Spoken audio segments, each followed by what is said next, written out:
I'm Jessica Parker, 28, and until 3 weeks ago, I was the top sales representative at Pinnacle Financial Services, pulling in six figures while helping families secure their retirement dreams.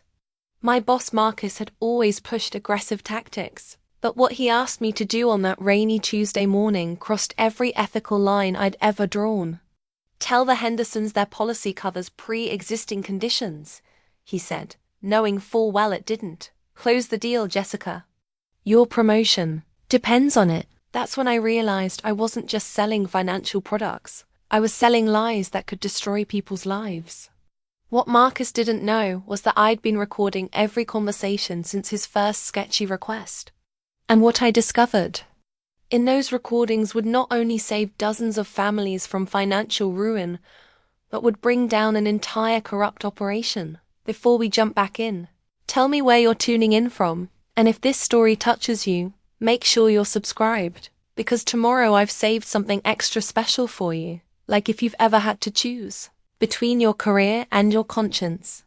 3 years ago, I walked into Pinnacle Financial Services with nothing but a business degree and an unshakable belief that I could help families build secure futures. The gleaming office building on 5th Street felt like a temple to success, with its marble floors and floor-to-ceiling windows overlooking the city. I remember adjusting my blazer nervously as the receptionist directed me to Marcus Chun's corner office for my final interview. Marcus was everything I thought a successful sales manager should be: sharp suit, confident handshake, and walls lined with achievement awards. "Jessica," he said, leaning back in his leather chair, "I've reviewed your college transcripts and internship evaluations. You have something special. A genuine care for people that most salespeople fake." He pointed to my Employee of the Month plaque from my retail job.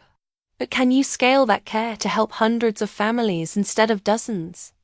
I practically glowed with pride. This was my chance to make a real difference. My first client was Margaret Chin.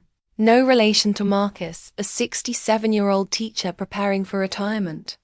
She sat across from my desk, clutching her husband's medical records and a folder of financial documents. "My Robert has diabetes," she whispered, as if speaking louder would make it more real. "The doctors say his kidneys are failing. I need to know we'll be covered when he can't work anymore."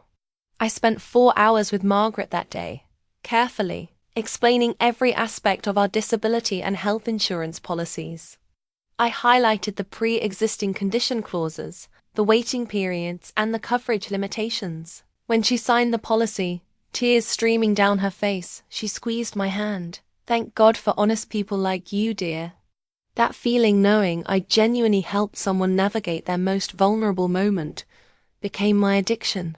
Within 6 months, I was outselling representatives with 5 years of experience. My cubicle wall filled with thank you cards from grateful families. Children's drawings from clients who wanted to show appreciation for helping mommy and daddy. Wedding photos from young couples whose future I'd helped secure. Marcus noticed immediately. "Jessica, you're not just selling policies," he said during my 6-month review. "You're building relationships. That's worth its weight in gold in this business." He slid a promotion letter across his desk. "Senior sales representative with a base salary increase of 30%. But it wasn't just about the money, though the financial security felt incredible after years of student loan anxiety. Every morning, I bounded up those marble steps knowing I'd spend my day helping people protect what mattered most to them. I genuinely believed Pinnacle Financial Services was different from the stereotypical insurance companies that looked for excuses to deny claims. The Employee of the Month plaques multiplied on my desk. September 2022, November 2022, February 2023, each one represented dozens of families whose lives were more secure because of conversations we'd had in my little cubicle. Marcus would walk clients past my desk pointing proudly. "Jessica Parker, our rising star. If you want someone who'll treat your family like her own, she's your representative." I should have noticed the subtle changes earlier. The way Marcus's smile seemed more calculated during team meetings. How he started emphasizing aggressive growth targets over client satisfaction metrics. The new training materials that focused more on closing techniques than on properly explaining policy details. But I was drunk on success and purpose. My commission checks were substantial enough that I'd started shopping for a house instead of renting my tiny apartment. My parents, who'd worried about my job prospects with a general business degree, now bragged to their friends about their daughter, the financial consultant. Looking back, I realized Marcus was grooming me, building my confidence, my loyalty, my financial dependence on the job, making me feel indispensable and special, so that when the real pressure started, I'd be too invested to walk away. The Employee of the Month plaques that once represented genuine achievement would soon become symbols of how thoroughly I'd been manipulated into becoming the perfect weapon for his corrupt schemes. The first crack in my perfect world appeared on a humid Thursday morning in September, 6 months ago. I was reviewing policy applications when Marcus appeared at my cubicle, coffee in hand and that calculating smile I was beginning to recognize. "Jessica, we need to talk about the Patterson account," he said, his voice low enough that neighboring cubicles couldn't overhear. The elderly couple looking at the comprehensive health coverage. I pulled up their file on my computer. Yes, Harold and Betty Patterson, both 74, married 52 years. Harold has a history of heart issues and Betty's showing early signs of dementia. They need solid coverage. But honestly, Marcus, their pre-existing conditions make them high risk. I was going to recommend the basic plan with supplemental. No, Marcus interrupted, setting his coffee down on my desk with a sharp clink. They can afford the premium plan. Harold's pension is substantial, and they own their home outright. We need to maximize this opportunity. Something in his tone made my stomach clench. Marcus, the premium plan has a 2-year waiting period for pre-existing conditions. With Harold's heart condition and Betty's cognitive decline, they could end up paying for coverage they can't actually use when they need it most. Marcus leaned closer, his voice dropping to almost a whisper. "Jessica, here's what you're going to do. When you explain the policy to them, emphasize the comprehensive coverage. Don't dwell on the waiting periods. These people are old there, not going to read the fine print anyway. They want to feel secure, so make them feel secure." My hands went cold around my coffee mug. "You want me to not explain the waiting periods? I want you to explain what they need to hear to make an informed decision that's best for everyone involved," Marcus said smoothly. "They get coverage, we hit our quarterly targets, you get your commission, everyone wins." I stared at the amended policy document he'd placed on my desk. Someone had used correction fluid to white out sections of the original terms, with handwritten notes in the margins. "Marcus, this isn't ethical. If Harold has a heart attack in the first year, then he's covered under the emergency provisions." Marcus cut me off. "Jessica, you're overthinking this. This is business. These people have lived their whole lives making decisions. They're not children. If they sign the policy, it's because they want it." The Patterson files seemed to burn in my hands. Harold's medical history showed 3 heart attacks in the past 5 years. Betty's doctor had noted significant memory loss and confusion regarding financial matters. These weren't sophisticated consumers making informed decisions, they were vulnerable. Elderly people trusting me to protect them. "I can't do this," I said, my voice barely audible. Marcus straightened up, his friendly demeanor evaporating. "Jessica, let me be very clear. We have quarterly targets to hit. The regional office is breathing down my neck about numbers. I need my best people, my most trusted people to step up. Are you one of my most trusted people?" The question hung in the air like a threat. I thought about my promotion, my new salary, the house I'd been looking at, my parents' pride when they told neighbors about my success, the other employees who'd been let go in recent months for not being team players. "Of course," I heard myself saying. I want to make sure I understand exactly what you need from me." Marcus's smile returned, but it looked different. Now, predatory. I need you to take care of the Pattersons the way you've taken care of all our clients. With care, with expertise, and with an understanding that sometimes the full picture is too complex for clients to process all at once. That afternoon, I sat across from Harold and Betty Patterson in conference room. Harold's hands shook slightly as he tried to read the policy documents. Betty kept asking the same questions about coverage, her confusion evident each time I answered. Now, this policy covers everything, right? Harold asked for the third time. Betty's been having some memory problems, and my ticker isn't what it used to be. I opened my mouth to explain the waiting periods, the pre-existing condition clauses, the limitations that would leave them vulnerable for the next 2 years. Instead, I heard myself saying, "This is our most comprehensive plan, Mr. Patterson. It's designed specifically for people in your situation who want complete peace of mind." Harold's hand.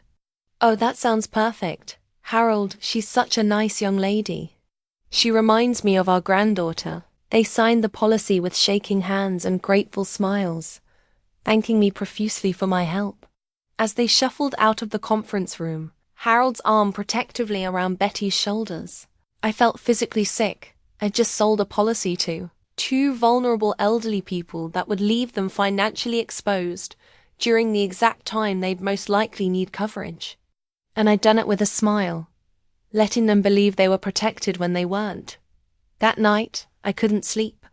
I kept thinking about Betty calling me such a nice young lady, and Harold's grateful handshake. The amended policy document sat in my briefcase like evidence of a crime. 2 weeks after the Patterson incident, I found myself standing in the electronics section of Best Buy at 7 a.m., staring at an array of recording devices like they held the answers to all my problems. The salesperson, barely awake himself, rattled off specifications about battery life and audio quality while I tried to look like someone shopping for legitimate business purposes rather than planning corporate espionage. "This one's popular with journalists," he said, holding up a slim digital recorder no bigger than a flash drive. "Crystal clear audio, 16 hours of recording time, and it's virtually undetectable." Virtually undetectable. The phrase echoed in my mind as I handed over my credit card. What had I become? 3 months ago, I was Employee of the Month, proud of my integrity and transparent client relationships. Now I was buying spy equipment to record my own boss. The drive to work felt different that morning. Every red light gave me time to reconsider, to turn around and return the recorder, to pretend the Patterson situation was an isolated incident that would never happen again. But Marcus's words kept replaying in my head. "Are you one of my most trusted people?" The threat underneath the question was unmistakable. I spent my lunch break in my car, reading about recording laws on my phone. Single-party consent state that meant I could legally record conversations I was part of without the other person's knowledge. The information felt both liberating and terrifying. I was crossing a line I couldn't uncross. Back at my desk, I practiced activating the voice memo app on my smartphone, getting used to the subtle swipe pattern that would start recording without looking obvious. The tiny recorder went into my desk drawer, a backup plan hidden among pens and sticky notes. Marcus appeared at my cubicle around 3 p.m., and my heart immediately started racing. "Jessica, walk with me," he said, heading toward his office. "We need to discuss the Morrison account." My finger found the record button on my phone as I followed him down the hallway. The slight vibration confirmed it was working. The Morrison family, young parents with twin toddlers, looking for life insurance policies to protect their children's future if something happened to them. "They're perfect candidates for our whole life policies," Marcus said, closing his office. Door behind us. High income, young family, lots of fear about providing for their kids. But they're price sensitive, asking too many questions about the investment component. I sat across from his desk, my phone discreetly positioned in my lap. "They want to understand how the cash value builds over time." "It's a reasonable question. It's a distraction," Marcus interrupted. "Here's what you're going to tell them. Focus on the death benefit, the peace of mind, the love they have for their children. When they ask about investment performance, tell them our policies consistently outperform the market. My throat felt dry. Marcus, that's not accurate. The fees on whole life policies significantly reduce returns compared to term life, plus separate investments.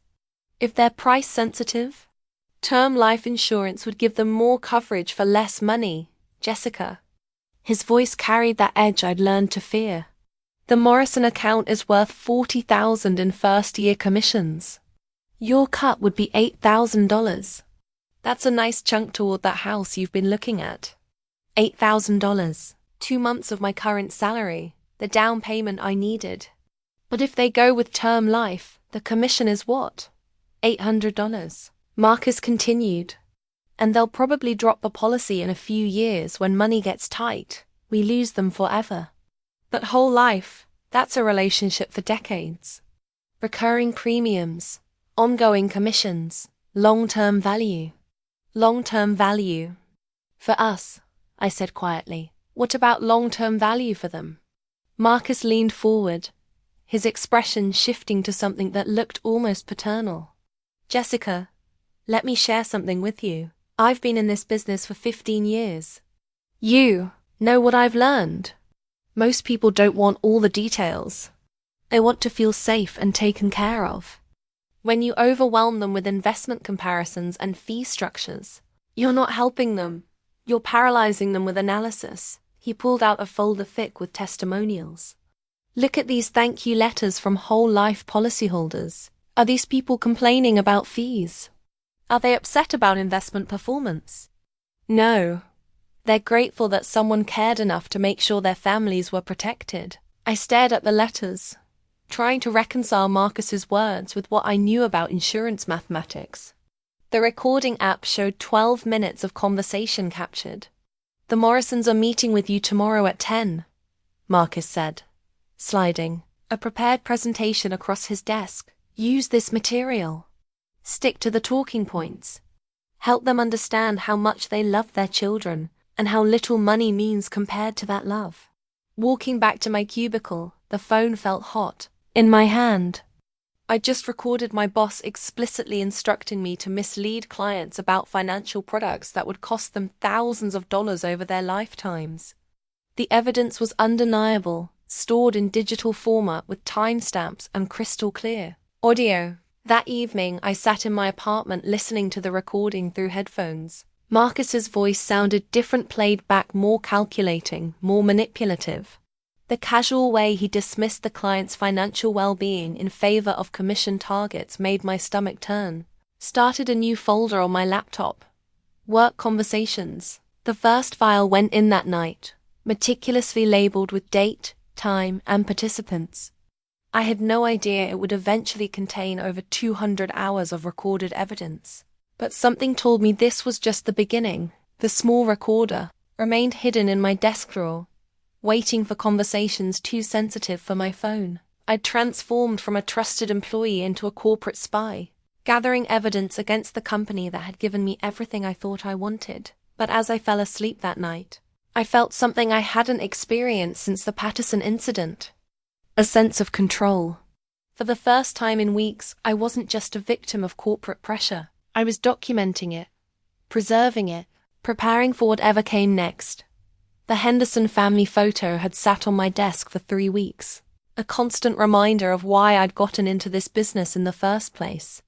David and Sarah Henderson, both 52, with their teenage daughter Emma smiling between them at what looked like a family vacation.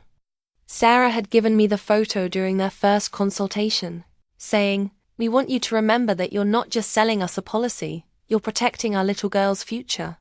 Emma wasn't little anymore at 17, but to her parents, she was still the child they'd do anything to protect. David worked as a high school principal, Sarah as a nurse at the local hospital. They'd saved every penny for Emma's college fund while deferring their own health insurance needs. Now, with Sarah's recent diagnosis of type 2 diabetes and David's family history of heart disease, they finally understood they needed comprehensive coverage. That rainy Tuesday morning, 3 weeks ago, Marcus had summoned me to his office before I'd even had my first cup of coffee. The rain drummed against his windows as he paced behind his desk, more agitated than I'd ever seen him. "The Henderson account," he said without preamble. "They're still hesitating about the premium plan. I need you to close them today." I pulled up their file on my phone, my finger already hovering over the record button. "Marcus, they're hesitating because of Sarah's diabetes. The premium plan has specific exclusions for pre-existing conditions. That's exactly the problem," Marcus interrupted, slamming his hand on the desk. "You're giving them too much information. They don't need to know every detail of every exclusion. They need to know they'll be covered." My blood went cold. "But they won't be covered for diabetes-related complications for the first 2 years. Sarah could end up with medical bills that—" "Jessica, listen to me very carefully." Marcus stopped pacing and fixed me with a stare that felt like ice. "You're going to call the Hendersons this morning. You're going to tell them that their policy covers pre-existing conditions. You're going to get them in here to sign papers before lunch." The recording app showed 30 seconds of conversation. My hands were shaking as I tried to process what he just said. "Marcus, that's fraud. Sarah's diabetes isn't covered under the premium plan for pre-existing conditions. If she has complications, we'll deal with it then," Marcus said dismissively. "The exclusion language is complex. Most people don't understand it anyway. By the time any issues arise, they'll have been paying premiums for months. They'll be invested in the policy." I stared at the Henderson family photo on my phone screen. Emma's bright smile, Sarah's protective arm around her daughter, David's proud expression.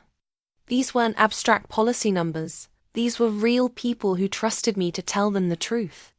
"I can't do this," I whispered. Marcus's expression shifted to something dangerous. "Jessica, let me remind you of something. Your promotion to Senior Sales Representative comes with a performance review in 6 weeks. That review determines whether you keep your new salary, your new title, and your future with this company." He leaned across the desk. "The Henderson account represents $12,000 in commissions. Your cut is $2,400. That's a significant portion of your quarterly targets. $2,400. Nearly a month's rent on the apartment I'd just signed a lease for, counting on my new salary. More importantly," Marcus continued, "this is about trust. I've invested a lot in your career, Jessica. I've given you opportunities, mentorship, advancement. Are you telling me that investment was a mistake?" The threat hung in the air like smoke. I thought about the other employees who'd been let go in recent months. Sarah Chen, who'd questioned a training policy. Michael Rodriguez, who'd suggested clients might benefit from competitor products. Tom Williams, who'd been fired for attitude problems after pushing back on sales quotas. "Of course not," I heard myself saying. "I appreciate everything you've done for me." "Good. Then you understand that sometimes being a professional means focusing on the big picture instead of getting lost in technical details that only confuse clients." Marcus returned to his chair, his demeanor shifting back to mentor mode. "The Hendersons want to protect their family. That's what matters. Give them what they want." I looked at the photo again. Sarah's nurse scrubs were visible under her vacation jacket. She spent her days caring for people, helping them through their most vulnerable moments. Now she needed someone to do the same for her family. "What exactly do you want me to tell them?" I asked, though I already knew the answer would make me sick. "Tell them the truth that our premium plan provides comprehensive coverage for their family's health needs. Tell them that with their medical histories, this level of protection is essential. Tell them that pre-existing conditions are covered under our policy." Marcus's voice was steady, matter of fact, as if he were discussing the weather rather than instructing me to commit fraud. "But pre-existing conditions aren't covered immediately, Jessica." His tone cut through my objection like a blade. "The coverage begins when they sign the policy." "That's not a lie. The specific terms and waiting periods are detailed in the policy documents they'll receive. If they have questions later, customer service can walk them through the fine print. The recording app showed 4 minutes of conversation. 4 minutes of my boss explicitly instructing me to lie to a family whose trust I'd spent weeks earning. "I need you to understand something," Marcus said, his voice softening in a way that somehow made it more threatening. "This industry is built on relationships and trust. Trust between us, trust with our clients, trust with our corporate partners. When that trust breaks down, everything falls apart. Do you understand what I'm saying?" I understood perfectly. He was telling me that if I didn't lie to the Henderson family, I couldn't be trusted, and employees who couldn't be trusted didn't keep their jobs. "Yes," I said quietly. "I understand. Excellent. Call them now. Schedule the appointment for this afternoon. Let's get this done." As I walked back to my cubicle, the Henderson family photo seemed to weigh 1,000 pounds in my hand. In a few hours, I would sit across from David, Sarah, and possibly Emma, and I would lie to their faces about coverage that could bankrupt them if Sarah's diabetes led to complications. The small recorder in my desk drawer suddenly felt like the most important object in the world. That evening, I sat in my apartment with the company training manual spread across my kitchen table, like evidence at a crime scene. What I'd initially dismissed as aggressive sales techniques now read like a blueprint for systematic deception. Page 47 had a section titled, "Overcoming Client Objections About Pre-Existing Conditions," with highlighted passages that made my stomach churn. "Focus on emotional benefits rather than technical limitations." One bullet point read, "Clients buy peace of mind, not policy details." Another section advised, when clients express concerns about coverage exclusions, redirect conversation to their family's protection needs.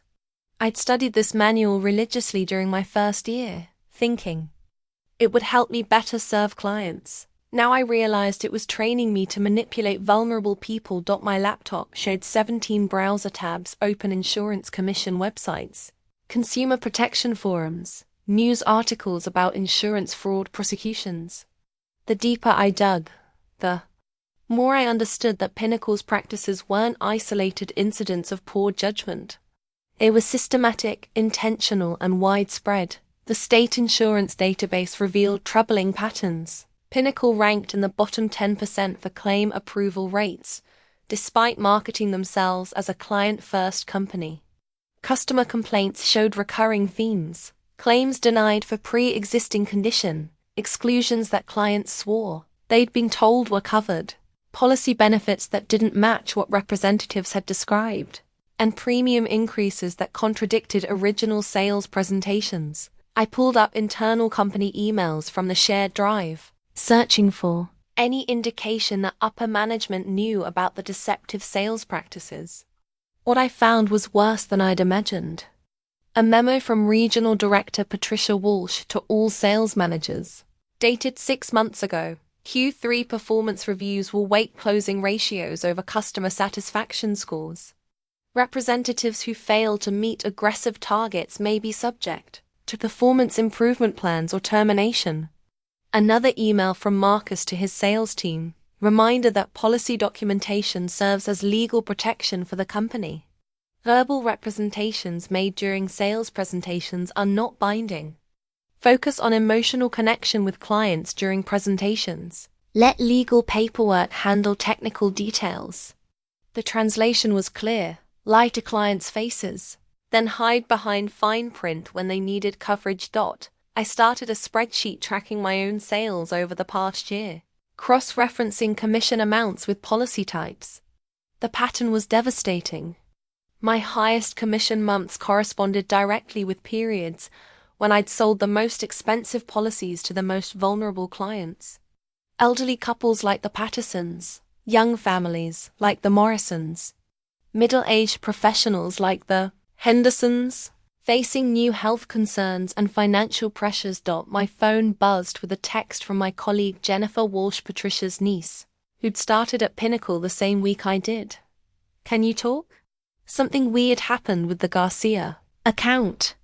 Jennifer arrived at my apartment 20 minutes later, her usually perfect makeup smudged and her hands shaking as she accepted a cup of coffee.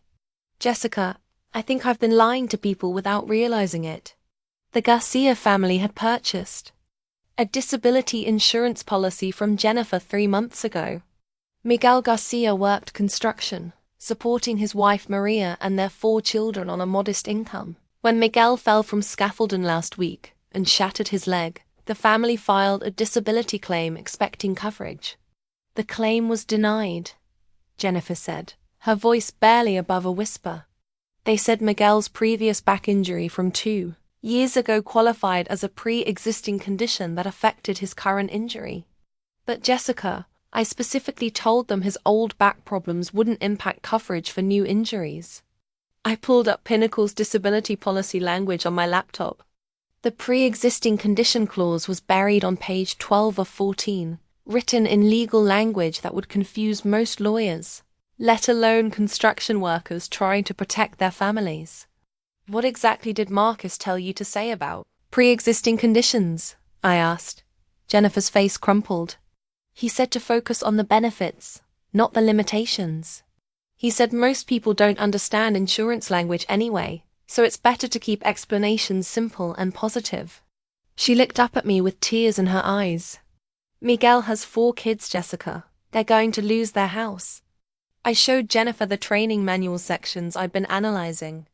Her expression shifted from confusion to horror to anger as she read the highlighted passages about redirecting conversations and focusing on emotional manipulation rather than factual information. How many other families are we doing this to?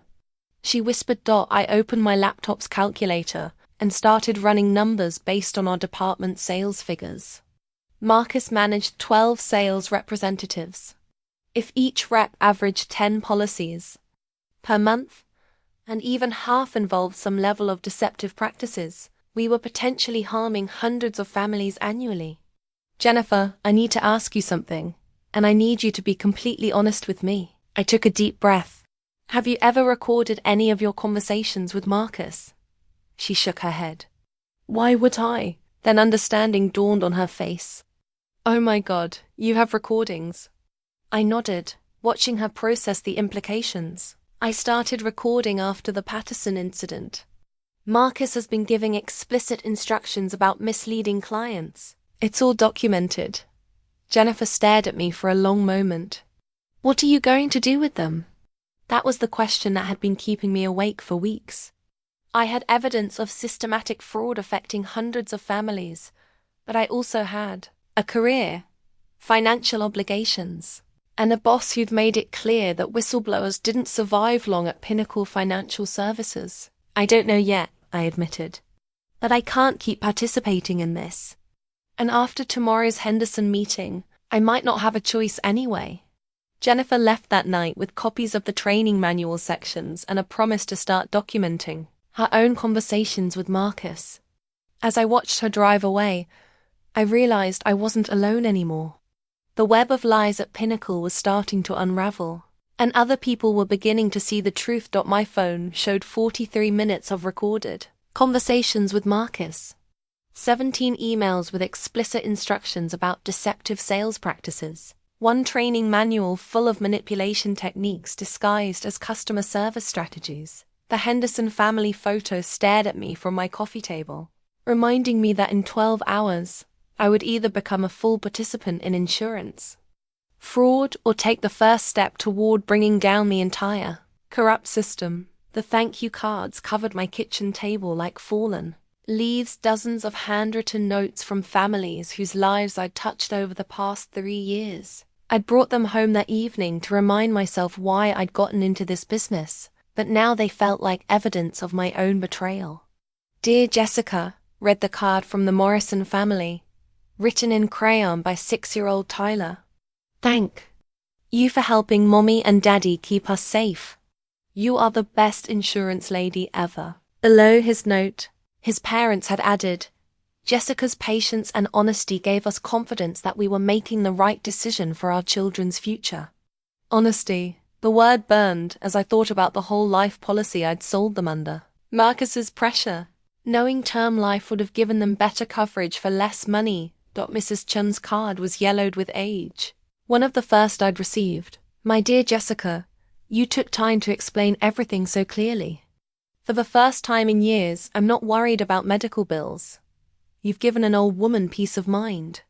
Margaret Chun had died 4 months ago from complications related to her diabetes. Her policy had covered everything exactly as I'd promised, because I'd been honest about limitations and waiting periods. Her daughter had called to thank me personally for helping. Her mother died with dignity and financial security. That was who I used to be. Someone who earned gratitude through honesty, not manipulation. The Henderson family story had consumed my thoughts for weeks. David Henderson worked as a high school principal in the district's most challenging school, often using his own money to buy supplies for students whose families couldn't afford them. Sarah worked night shifts at the hospital's emergency department, caring for everyone from overdose victims to car accident survivors, never knowing what crisis would walk through the doors. Their daughter Emma was a senior this year, already accepted to 3 colleges but waiting on scholarship decisions that would determine where her family could afford to send her. Sarah had shown me Emma's acceptance letters during our first meeting, tears in her eyes as she talked about being the first in her family to attend college. We've sacrificed everything for Emma's education, Sarah had said. We drive 10-year-old cars. We haven't taken a vacation in 5 years. We buy generic groceries and shop at thrift stores. But Emma is going to have opportunities we never had. That's why they needed insurance coverage. Sarah's diabetes diagnosis had terrified them, not just for her health, but for the potential medical costs that could devastate Emma's college fund. David's family history of heart disease meant they couldn't afford to wait any longer to secure protection. We trust you, Jessica, David had said during our second meeting.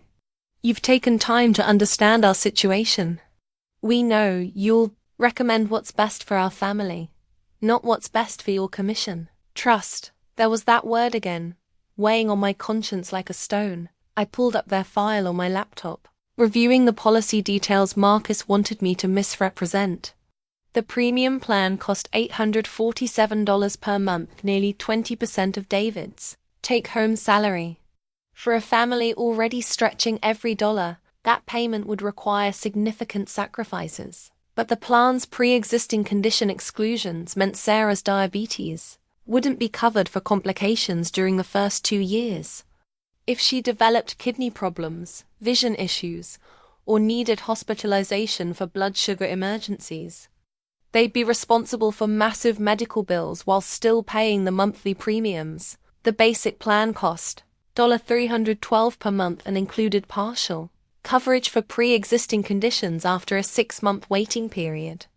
It wasn't as comprehensive, but it would actually protect the Henderson family instead of creating a false sense of security while draining their finances. Marcus's instructions echoed in my mind. Tell them pre-existing conditions are covered. A simple lie that would earn me a $2,400 commission, while potentially bankrupting a family who'd trusted me with their financial future. I opened another thank you card, this one from the Rodriguez family. Elena Rodriguez had needed life insurance after her husband's death in a workplace accident. She spoke limited English and brought her teenage son Miguel to translate during our meetings. Miss Jessica helped my mom understand everything, Miguel had written. She drew pictures and used simple words, so Mom knew exactly what she was buying. Other insurance people just talked fast and pushed papers at her.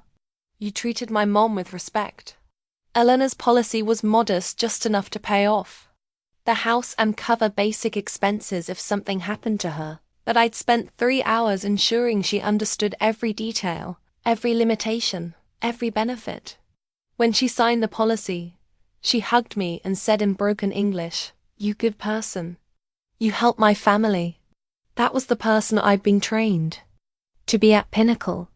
The person I'd been for 3 years before Marcus started pressuring me to prioritize commissions over client welfare. Now, I had 17 hours until my meeting with the Henderson family. 17 hours to decide whether to protect my career by lying to people who trusted me, or protect my integrity by defying Marcus and facing the consequences. My phone showed missed calls from 3 other clients, families who needed genuine help with their insurance needs, people who deserved honest advice from someone who cared more about their welfare than her commission check. The thank you cards scattered across my table represented hundreds of families whose lives were more secure because I'd told them the truth. Tomorrow I would either add the Henderson family to that collection or become the kind of person who preys on vulnerable families for financial gain. Emma Henderson's bright smile haunted me from the family photo.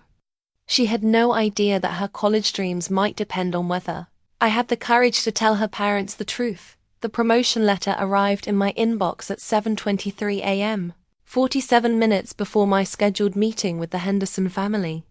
The subject line read, Senior Sales Manager Position, Contingent Approval, and my hands trembled as I opened the attachment. Congratulations, Jessica.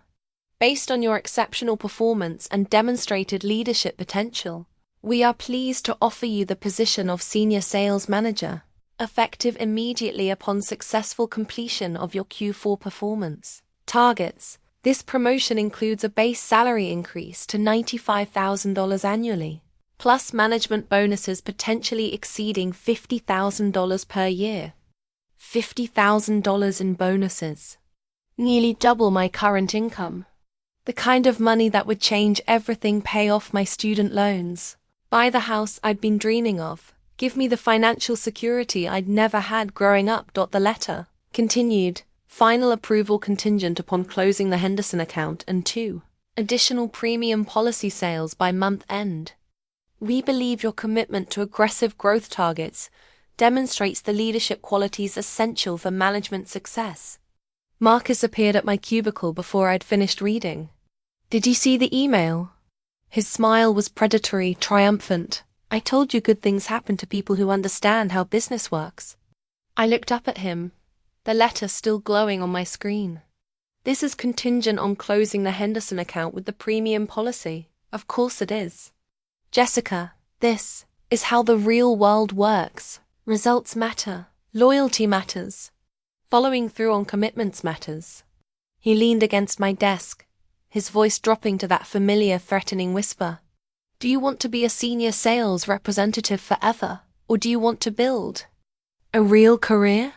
The company-wide meeting that morning felt different with the promotion letter burning in my inbox. Regional Director Patricia Walsh stood at the front of the conference room, clicking through a PowerPoint presentation titled Q4 Aggressive Growth Initiative.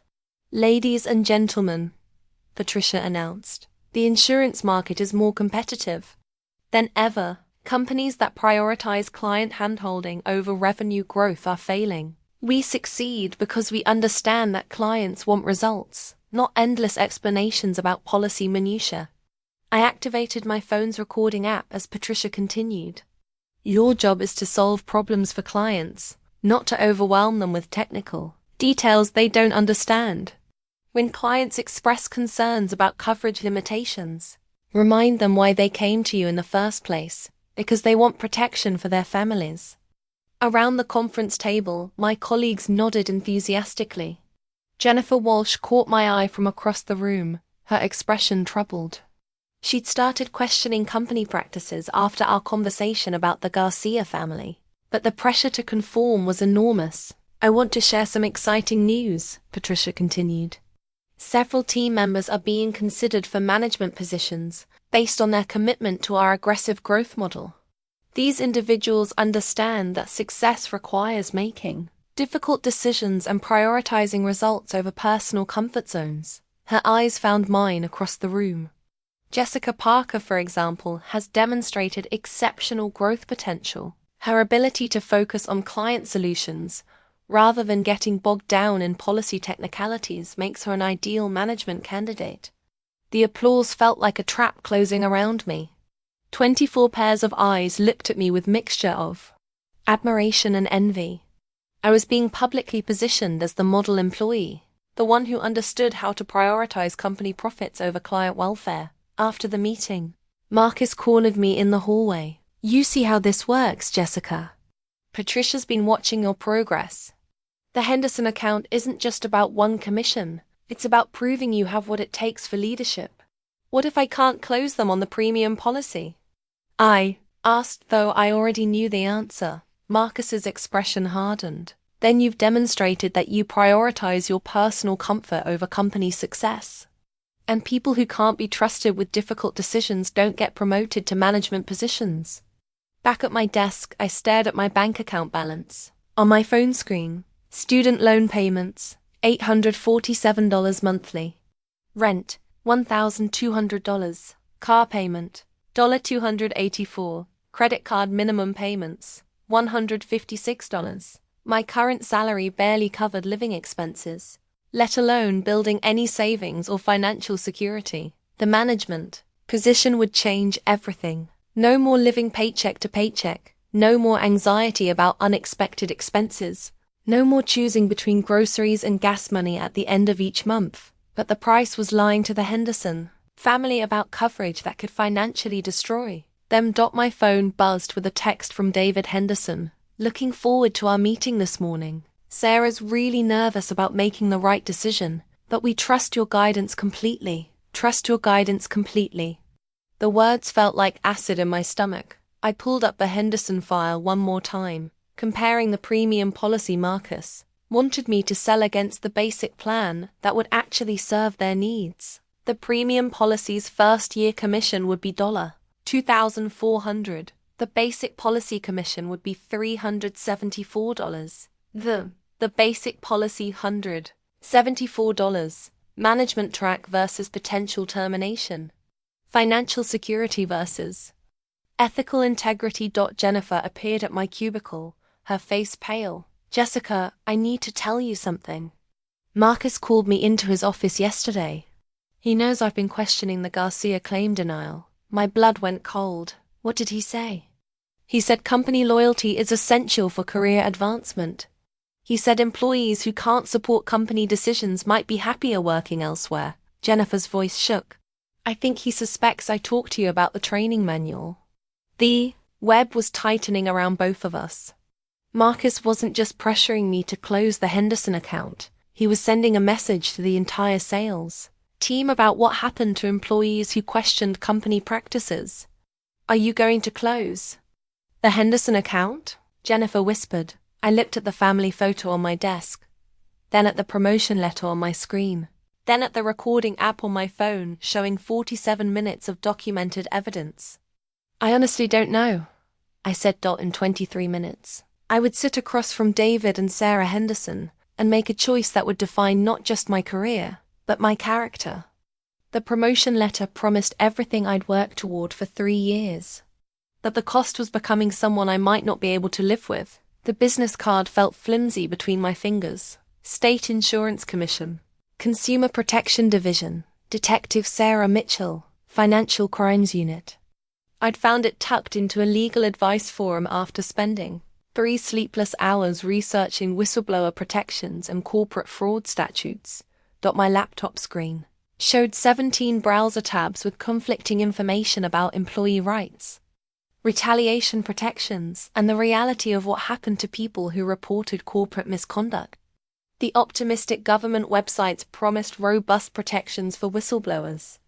The employee advocacy forums told a different story: careers destroyed, legal battles lasting years, industry blacklisting that made finding new work nearly impossible. Most whistleblower cases take 3 to 5 years to resolve. Read one forum post from a former bank employee. Even when you win, you lose. Companies find ways around legal protections. Reference checks become difficult. Background investigations reveal attitude problems and inability to work within team structures. I was technically protected by law, but practically unemployable. Another post from a pharmaceutical industry whistleblower. I reported safety violations that were putting patients at risk. Company fired me for performance issues 6 months later. Took 4 years to prove retaliation, won a settlement, but haven't worked in my field since. My choice was between my conscience and my livelihood. I chose conscience and lost everything else. The employment attorney I'd consulted that morning had been bluntly honest about my situation. Rebecca Harrison specialized in corporate whistleblower cases, and her downtown office walls were covered with news articles about major fraud cases she'd won. But her advice wasn't encouraging. "Jessica, you need to understand the reality of what you're considering," she'd said, reviewing the recordings I'd shared. "Yes, you have strong evidence of systematic fraud.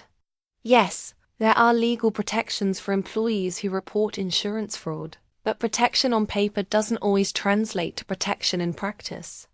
She'd pulled up case files on her computer, showing me the personal cost of previous whistleblower cases. This client won a $2.3 million settlement after proving her employer retaliated for reporting safety violations. It took 6 years of litigation, during which she was unemployed, blacklisted in her industry, and personally attacked by former colleagues. She won legally but lost professionally. The financial reality was stark. Whistleblower cases required extensive legal fees, often paid up front with no guarantee of recovery. Even with contingency arrangements, I'd need to survive potentially years without income while the case proceeded. My student loans wouldn't pause for principled unemployment. My landlord wouldn't accept ethical integrity instead of rent payments. What about other employees at Pinnacle? Rebecca had asked, "Anyone willing to support your testimony?" I'd thought about Jennifer, terrified after Marcus's veiled threats.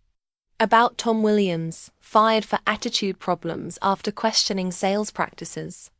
About Sarah Chun, terminated for performance issues after suggesting clients might benefit from competitor products. "They're scared," I'd admitted. "The company has a pattern of retaliating against employees who question practices. People need their jobs." Rebecca nodded grimly. "That's the classic problem with corporate whistleblowing. The people with the most evidence are the ones with the most to lose by coming forward. Companies count on economic pressure to keep employees silent." She'd given me the State Insurance Commission contact information, along with start warnings about the investigation process. Once you file a complaint, there's no taking it back. The company will know you reported them. They'll hire expensive lawyers to discredit you personally and professionally. They'll claim you're a disgruntled employee making false accusations for personal gain. That evening, I sat in my apartment calculating survival finances. Savings account, $3,400. Credit limit available, $8,200. Student loan payments that couldn't be deferred, $847 monthly. Rent and utilities, $1,350. Basic living expenses, $800. Without income, I could survive approximately 4 months before facing serious financial distress. The promotion letter sat on my kitchen table next to the State Insurance Commission. Business card, 2 possible futures staring back at me. Accept the management position by lying to the Henderson family. Earn $95,000 annually plus bonuses. Build the financial security I'd never had. Or report the fraud, face potential years of unemployment and legal battles, lose everything I'd worked to build. My phone showed 37 missed calls from other Pinnacle employees who'd heard rumors about my promotion opportunity. Former colleagues congratulating me, asking for advice, wanting to know my secret for success. They saw management track as the ultimate achievement, proof that hard work and company loyalty paid off. None of them knew the price was becoming someone who preys on vulnerable families for profit. I pulled up news articles about other insurance fraud cases, looking for any indication that reporting corporate misconduct led to positive outcomes for whistleblowers. The results were mixed at best. Companies paid massive fines but rarely admitted wrongdoing. Executives faced minimal personal consequences. Employees who reported fraud often found their careers permanently damaged regardless of legal protections. I also found stories about families destroyed by insurance fraud. Elderly couples losing life savings to deceptive policies. Cancer patients denied coverage they'd been promised. Disabled workers facing bankruptcy because disability policies didn't provide promised benefits. The Henderson family photo stared at me from my coffee table. Emma's bright smile, full of dreams about college and her future. Sarah's protective arm around her daughter. David's proud expression as he looked at his family. In 6 hours, I would either lie to them about coverage that could bankrupt them, or refuse Marcus's order and face the consequences.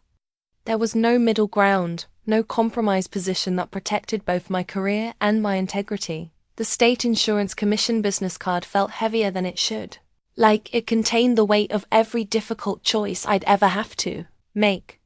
Outside my window, the city lights stretched toward the horizon, thousands of families going about their evening routines, trusting that the institutions they relied on would treat them fairly. Most of them had no idea how vulnerable they were to corporate manipulation and fraud. Tomorrow morning, I would either become part of that predatory system or take the first step toward fighting it. The confession document glowed on my laptop screen at 2:47 a.m., 47 pages of detailed evidence that would either save my soul or destroy my life. My hands had been shaking for hours as I typed out every conversation, every fraudulent instruction, every client who'd been deceived under Marcus's orders. I, Jessica Mary Parker, do solemnly swear that the following testimony is true and accurate. To the best of my knowledge, the document began, I have been employed as a senior sales representative at Pinnacle Financial Services for 3 years and 2 months. During this time, I have witnessed and been instructed to participate in systematic fraud against insurance clients. The confession read like a horror story of corporate greed. The Patterson account, where I'd been ordered to minimize discussion of waiting periods that would leave them vulnerable. The Morrison family pushed toward expensive whole-life policies when term insurance would better serve their needs. The Garcia family, whose disability claim was denied based on pre-existing condition clauses I'd been told to downplay.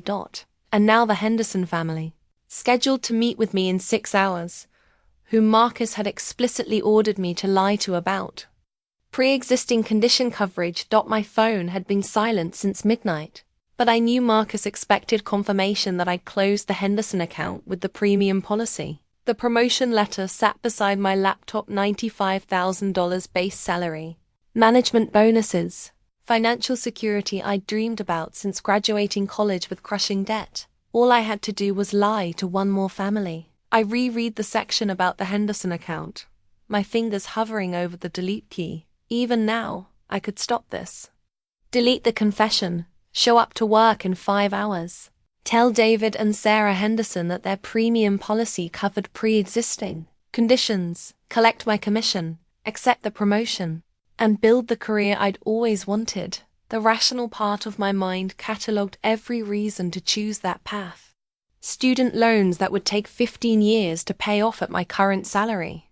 The apartment I'd finally been able to afford after years of living with roommates. The financial security that would let me help my parents with their medical bills. Instead of barely surviving paycheck to paycheck. My colleagues would see me as successful, ambitious, someone who understood how business worked. Marcus would mentor me toward even greater opportunities. I'd have the respect that came with management positions, the satisfaction of career advancement, the freedom that money provided. But I'd also have to look at myself in the mirror every morning knowing I'd chosen profit over people. The Henderson family photo sat next to my laptop, and I found myself staring at Emma's face again. 17 years old, accepted to college, dreaming about her future while her parents sacrificed everything to give her opportunities they never had. If I lied to her parents tomorrow, and Sarah's diabetes led to complications in the next 2 years, the medical bills could destroy everything the Henderson family had worked for. Emma's college fund, their house payments, their basic financial stability, all sacrificed to Marcus's commission targets and my career ambitions. I thought about my own parents, who'd worked double shifts to pay for my education. Dad driving trucks 14 hours a day, Mom cleaning offices until her arthritis made it impossible to continue. They believed in me, sacrificed for me, trusted that I'd use their investment to build something meaningful. What would they think if they knew I was considering lying to vulnerable families for money? The confession document included timestamps and file names for every recording I'd made. Marcus explicitly instructing me to mislead the Patterson family. Detailed conversations about hiding policy limitations from the Morrisons. The systematic training in emotional manipulation disguised as sales techniques. Most damning was yesterday's recording where Marcus ordered me to tell the Henderson family that pre-existing conditions were covered, knowing that lie could financially devastate them if Sarah needed diabetes-related medical care. I added a final paragraph to the confession. I can no longer participate in practices that harm innocent families. Regardless of personal cost, I must report what I have witnessed and refuse to continue deceiving clients who trust me to protect their financial welfare. The signature line waited at the bottom of the document, followed by digital signature. Fields and notarization requirements. Once I signed this confession and submitted it to the State Insurance Commission, there would be no going back. Marcus would know I'd betrayed him. The company would mobilize lawyers to destroy my credibility. Other employees would see me as a traitor who'd jeopardized their jobs. But families like the Hendersons would be protected from predatory practices. My laptop clock showed 3:23 a.m. In 3 hours and 37 minutes. I'd need to be at the office for the Henderson meeting. Marcus expected me to close them on the premium policy and earn the promotion that would change my financial future. Instead, I was going to refuse his order and accept whatever consequences followed. I signed the confession document with my digital signature, then saved copies to 3 different locations: my laptop, a USB drive, and cloud storage. The evidence was documented, dated, and preserved. Even if the company tried to retaliate by claiming I'd fabricated the allegations, the recordings and documentation provided undeniable proof. The State Insurance Commission business card sat beside my phone. Detective Sarah Mitchell, Financial Crimes Unit. In 6 hours, after my final conversation with Marcus, I would call that number and report systematic insurance fraud affecting hundreds of families. My hands finally stopped shaking as I closed the laptop. The decision was made. I'd chosen my conscience over my career, integrity over income, protection of innocent families over personal advancement. Tomorrow morning, I would either be a whistleblower hero or an unemployed idealist, but I'd be someone who could sleep at night knowing I'd done the right thing. The Henderson family deserved the truth about their insurance coverage, regardless of what it cost me personally. Emma Henderson deserved parents who weren't financially destroyed by corporate greed and sales representative dishonesty. I set my alarm for 6:30 a.m. and tried to get 3 hours of sleep before the most important meeting of my career, the one where I would finally say no to Marcus Chen and mean it. The Henderson family arrived at 9:45 a.m., 15 minutes early for our 10 o'clock meeting. I watched through the conference room window as David helped Sarah out of their 10-year-old Honda Civic, her movements careful and deliberate in the way that suggested she was managing pain. Emma had come with them, probably taking time off from her senior year classes to support her parents through this important financial decision. My resignation letter sat in a sealed envelope in my desk drawer, written at 5 a.m. after 2 hours of sleep. Unlike typical resignation letters, mine was 8 pages long and detailed every fraudulent practice I'd witnessed at Pinnacle Financial Services. It named specific executives, cited exact conversations, and included references to recorded evidence that would be turned over to regulatory authorities. Marcus appeared at my cubicle at 9:50, his usual predatory smile in place. "Ready for the big close, Jessica? The Henderson account is going to put you over the top for your promotion." I looked up at him, my finger already hovering over my phone's record button. "Marcus, I need to talk to you before the Henderson meeting." Of course. Last-minute strategy session. I like your thinking." He gestured toward his office. "Let's make sure you're prepared to handle any objections they might have about the premium policy." I followed him down the hallway, activating the recording app as we walked. Other employees looked up from their desks, probably wondering if I was getting final instructions for the promotion-securing account that everyone had heard about. Marcus closed his office door and settled behind his desk. "Okay, Jessica, walk me through your approach." How are you going to handle it when they ask about pre-existing condition coverage? This was it, the moment I've been preparing for since 2 a.m. Marcus, I'm not going to lie to the Henderson family about their coverage. The silence stretched between us like a chasm. Marcus's expression shifted from confusion to disbelief to something dangerous. Excuse me? Sarah Henderson has diabetes. The premium policy excludes pre-existing conditions.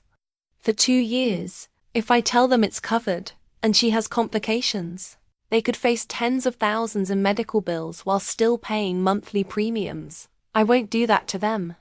Marcus leaned forward, his voice dropping to that threatening whisper I'd learned to fear. Jessica, let me make sure I understand what you're saying. You're willing to throw away a promotion, a management track position, and a substantial salary increase because you're worried about policy technicalities. I'm worried about lying to a family that trusts me. This isn't lying. Marcus's voice rose slightly. This is sales. This is helping clients focus on benefits rather than getting lost in legal minutiae they don't understand anyway. I pulled out my phone and placed it on his desk, the recording app clearly visible and actively running. Then you won't mind if I record the rest of this conversation, so there's no confusion about what you're asking me to do.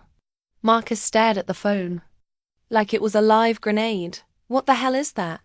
Evidence, I said calmly. I've been recording our conversations for 2 months, Marcus. Every instruction to mislead clients. Every order to prioritize commissions over client welfare. Every threat about what happens to employees who don't follow company policy. The color drained from Marcus's face. You've been recording me. I've been documenting systematic fraud. The Patterson family, where you told me to minimize discussion of waiting periods. The Morrison family, where you ordered me to sell whole life policies that weren't in their best interest. The Garcia family, whose disability claim was denied, based on exclusions you told Jennifer to downplay. Marcus stood up abruptly, knocking over his coffee mug. You have no idea what you're doing, Jessica. Do you understand what happens to employees who make false accusations against management? They're not false accusations. I have hours of recorded conversations where you explicitly instruct sales representatives to deceive clients about policy coverage. Those recordings were made without my consent, in a single-party consent state, which makes them completely legal. I stood up, matching his energy. More importantly, they document criminal fraud affecting hundreds of families. Marcus moved around his desk, his face flushed with rage. You stupid little girl.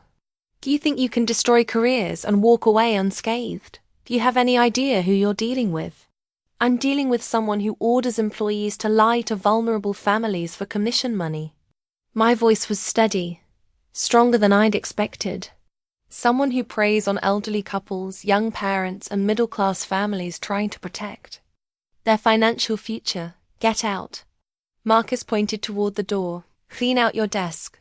You're terminated immediately for insubordination and creating a hostile work environment. I picked up my phone. The recording's still running. Actually, Marcus, I quit. My resignation letter is already written and documented. It details every fraudulent practice I've witnessed, including your explicit instructions to lie to the Henderson family about pre-existing condition coverage. You can't prove anything. I can prove everything. 2 months of recordings, detailed documentation, witness testimony from other employees who've been pressured to participate in deceptive practices. I moved toward the door. The Henderson family is waiting in conference room B. I'm going to tell them the truth about their insurance options. Then I'm calling the State Insurance Commission. Marcus grabbed my arm as I reached for the door handle. Jessica, you don't understand the consequences of what you're doing. This company has lawyers who will destroy you. We'll sue you for defamation, breach of contract, corporate espionage. Let go of me. I pulled my arm free, the phone still, recording his threats. And good luck explaining to those lawyers why you're recorded explicitly instructing employees to commit insurance fraud. I opened the office door to find half the sales floor pretending not to eavesdrop on our conversation. Jennifer Walsh stood by her cubicle, her expression a mixture of terror and admiration. Other colleagues looked away quickly, probably wondering what my confrontation with Marcus meant for their own job security. "The Henderson family is waiting," I announced loud enough for everyone to hear. "I'm going to recommend the insurance, coverage that actually serves their needs, not the policy that maximizes our commission." Walking toward conference room B, I felt lighter than I had in months.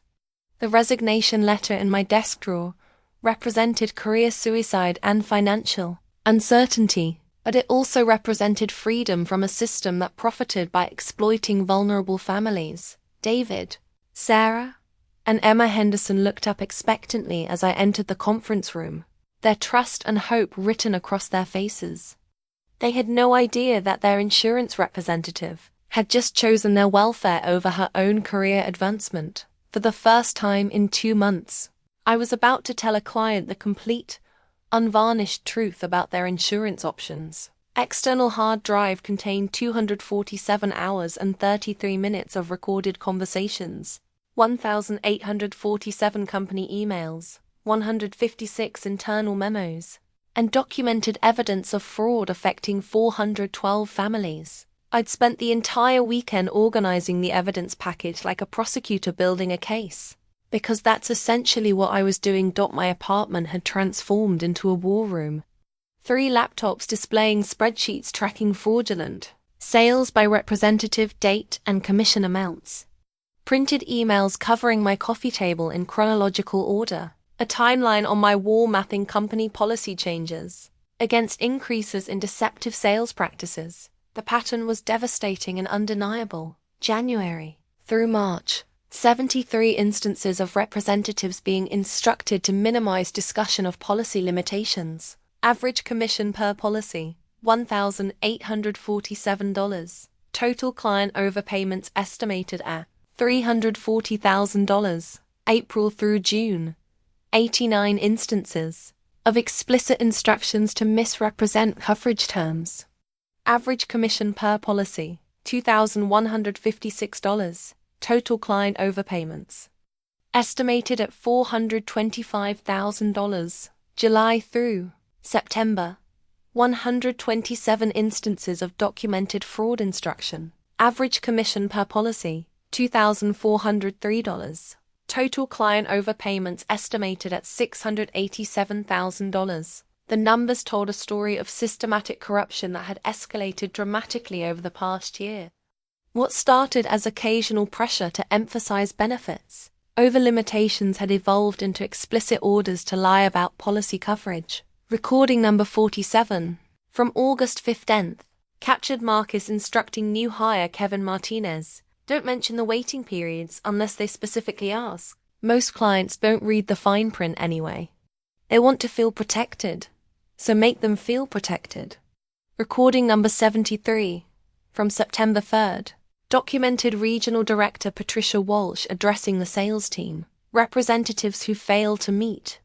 Aggressive targets will be replaced with people who understand that client satisfaction means giving clients what they want to hear. Recording number 156 from October 22nd. Preserved Marcus's threat to Jennifer Walsh. Employees who question company policies demonstrate they're not team players. Non-team players don't last long in competitive environments. That the most damning evidence was recording number 203, from 3 days ago, where Marcus explicitly ordered me to lie to the Henderson family, tell them pre-existing conditions are covered, close the deal. Your promotion depends on it. I'd created a master spreadsheet cross-referencing each recorded conversation with specific client accounts, commission amounts, and documented harm. The Garcia family's denied disability claim traced directly to Jennifer being instructed to downplay pre-existing condition exclusions. The Patterson family's vulnerable financial position resulted from my being ordered to minimize discussion of waiting periods. The Morrison family had purchased a $340,000 whole life policy when a $50,000 term life policy plus separate investments would have provided better coverage and returns. My recorded conversation with Marcus showed him explicitly, forbidding me from explaining this option because it would reduce commissions. Most heartbreaking was the Williams account, an elderly widower named Robert Williams, who'd purchased a $87,000 annuity after being told it provided guaranteed income for life. The fine print revealed significant fees and surrender charges that would actually reduce his monthly income below what he could earn with basic savings accounts. I'd compiled victim impact statements for 17 families, documenting financial harm ranging from $3,400 to $67,000 per household. Multiplied across Pinnacle's entire sales force, the total fraud likely exceeded $10 million annually. The evidence package included financial projections, showing how deceptive sales practices had become integral to Pinnacle's business model. Commission structures incentivize representatives to sell the most expensive policies regardless of client needs. Training materials explicitly taught emotional manipulation techniques. Performance reviews prioritized closing ratios over customer satisfaction. Most damning was the email chain between Marcus and Patricia Walsh, discussing aggressive growth strategies. Client retention isn't our concern. Our job is to maximize initial sales. If clients have problems later, customer service and legal can handle the complaints. Another email from Patricia to the executive team. Verbal representations made during sales presentations aren't legally binding. Train representatives to focus on emotional connection and leave policy details for the paperwork. I'd also documented the systematic retaliation against employees who questioned unethical practices. Sarah Chun, fired for performance issues after suggesting clients might benefit from competitor products. Tom Williams, terminated for attitude problems after pushing back on deceptive sales tactics. Michael Rodriguez, let go for not being a team player after refusing to lie about disability policy coverage. The pattern was clear. Pinnacle Financial Services had created a culture where fraud was not only encouraged but required for career survival. My phone showed missed calls from Marcus, Patricia Walsh, and 3 colleagues who'd heard about my confrontation yesterday. None of them knew I'd already contacted the State Insurance Commission and scheduled a meeting for Monday morning. Detective Sarah Mitchell had been professional but encouraging during our brief phone conversation. Ms. Parker, based on your initial description, this appears to be a significant case of systematic insurance fraud. Please bring all documentation and recordings to our Monday meeting. We'll need detailed statements about each incident you've witnessed. The evidence package was ready.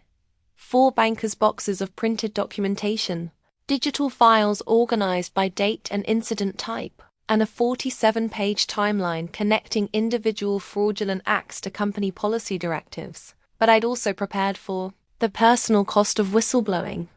My savings would cover approximately 4 months of expenses.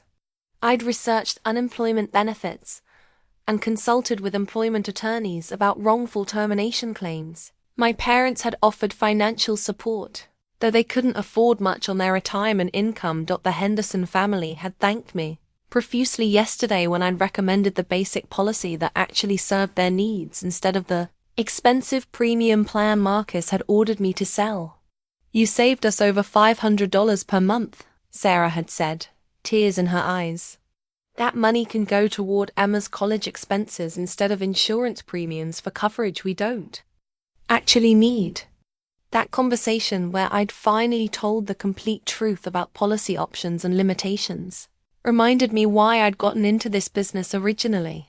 The gratitude in their voices, the relief on their faces, the knowledge that I genuinely helped a family make informed decisions that was worth more than any commission or promotion. Tomorrow morning, I would hand over 247 hours of evidence to financial crimes investigators and formally begin the process of bringing down Pinnacle Financial Services corrupt practices. The external hard drive sat on my kitchen table like a digital bomb containing enough evidence to destroy careers, trigger criminal prosecutions, and protect hundreds of families from ongoing fraud. After months of being pressured to participate in systematic deception, I was finally ready to tell the truth. The mass email draft sat in my outbox like a confession letter to 127 families, whose trust I'd betrayed over the past 2 years. I'd written and rewritten it 17 times, trying to find words that would convey the urgency of their situation without causing panic or legal problems for my whistleblower. Case. Subject: important information about your Pinnacle Financial Services policy. Dear client name, my name is Jessica Parker, and I was your insurance representative at Pinnacle Financial Services. I am writing to inform you of serious concerns about how your policy was sold, and what coverage you actually have versus what you may have been told. I have resigned from Pinnacle and reported their practices to state regulatory authorities. Believe many clients were given incomplete or inaccurate information about their policies. I strongly recommend you review your policy documents carefully and consider consulting with an independent insurance professional. This is not a sales solicitation. I no longer work in insurance sales. This message is sent purely to ensure you understand your actual coverage. Employment attorney Rebecca Harrison had reviewed the draft 3 times, striking out language that could be construed as defamation, while preserving the essential warning message. You can state facts about your observations and recommend clients review their policies, she'd advised, but avoid specific accusations about individual sales or company practices until the investigation is complete. I started with the most vulnerable clients first. Margaret Patterson answered on the second ring, her voice frail but alert. Jessica dear, how wonderful to hear from you. Harold and I were just talking about how grateful we are for the policy you helped us with. My heart sank. This was exactly what I'd been dreading. Mrs. Patterson, I need to talk to you about your policy. Have you had any health issues since we met? Well, Harold had another small heart episode last month. Nothing too serious, but we were so relieved knowing we had good coverage. Her voice carried the confidence of someone who believed she was protected. Mrs. Patterson, I need you to get your policy documents. Look for the section about pre-existing conditions and waiting periods. I waited while she shuffled through papers, the silence heavy with my guilt. I found it, but this language is so confusing. It says something about a 2-year exclusion period. What does that mean? I closed my eyes, forcing myself to deliver the truth I should have told her months ago. It means Harold's heart condition isn't covered for complications during the first 2 years of the policy. If he needs hospitalization or treatment related to his heart problems, you'll be responsible for those bills while still paying your monthly premiums. The silence stretched for nearly 30 seconds. When Mrs. Patterson spoke again, her voice was barely a whisper. But you said, I thought we were covered for everything. I'm so sorry, Mrs. Patterson. I was pressured by my supervisor to emphasize benefits without fully explaining limitations. What I did was wrong, and I'm trying to make it right now. Similar conversations followed throughout the day. The Morrison family was devastated to learn their whole life policy would provide minimal investment returns compared to term life, plus separate investments. The Williams family discovered their annuity had surrender charges that would cost them $12,000 if they needed to access their money in the first 5 years. But the most heartbreaking call was to Elena Rodriguez. Her teenage son Miguel translated as I explained that their life insurance policy had a suicide clause that could void benefits if Elena died by suicide within 2 years of purchase, a critical detail I'd failed to mention during our original meeting. Miss Jessica, Miguel said, his voice tight with emotion, my mom has been so worried about money since my dad died. She's been working 2 jobs and barely sleeping. She keeps saying at least if something happens to her, the insurance will take care of me and my sister. Now you're telling us, Miguel, the policy will provide benefits after the 2-year period, or immediately if her death is accidental or from illness. I should have explained all the terms clearly when she bought the policy. I failed her, and I'm sorry. Not every conversation was devastating. Some clients had purchased appropriate policies that genuinely served their needs. David and Sarah Henderson thanked me again for steering them toward the basic plan that actually covered their situation. You saved our family from making a terrible financial mistake, David said. Emma's college fund is safe because you told us the truth, that 17 families discovered they'd been sold policies that either provided inadequate coverage or cost significantly more than necessary. The total financial impact exceeded $400,000 in overpayments and potential uncovered claims. I documented each conversation in a detailed spreadsheet, noting which clients planned to cancel policies, which ones intended to file complaints with Pinnacle, and which families had suffered actual financial harm. The information would be crucial for the State Insurance Commission's investigation. Jennifer Walsh called that evening, her voice shaking. Jessica, Marcus knows you've been contacting clients. He's telling everyone you're trying to steal customer information for personal gain. He's claiming you were fired for unethical behavior. Let him claim whatever he wants, I said. The recordings speak for themselves. How are you holding up? I'm scared. Marcus pulled me into his office today and asked if I'd been in contact with you. He said the company was considering legal action against employees who participated in industrial espionage. Jennifer's voice dropped to a whisper. I think they know I've been documenting conversations too. Jennifer, you need to protect yourself. If you have evidence of fraudulent practices, consider contacting the State Insurance Commission. But don't do anything that puts your job at risk unless you're prepared for the consequences. I don't know if I'm as brave as you, she admitted. I'm not brave. I'm just tired of lying to people who trust me. That night, I finished the client notification campaign. 127 families contacted, 43 who requested copies of their recorded sales conversations, 17 who planned to file formal complaints, and 8 who were considering legal action for fraud. The mass email would go out tomorrow morning to clients I couldn't reach by phone, along with a detailed explanation of their rights and resources for independent insurance evaluation. My laptop showed 37 voice messages from Pinnacle employees, 6 calls from unknown numbers that were probably company lawyers, and 1 message from Detective Sarah Mitchell, confirming our Monday morning meeting. The client warning campaign was complete. Now hundreds of families would understand the truth about their insurance coverage, even if that truth was painful and expensive. Some would face difficult decisions about changing policies or accepting financial losses, but they'd make those decisions with complete information, instead of the manipulation and deception that had characterized their original purchases. Tomorrow, the real battle would begin when I handed over evidence to criminal investigators and formally accused Pinnacle Financial Services of systematic fraud. But tonight, I could sleep knowing I'd finally told the truth to every family I'd deceived. The official investigation notice arrived in my mailbox on a Wednesday morning, 3 weeks after my meeting with Detective Sarah Mitchell.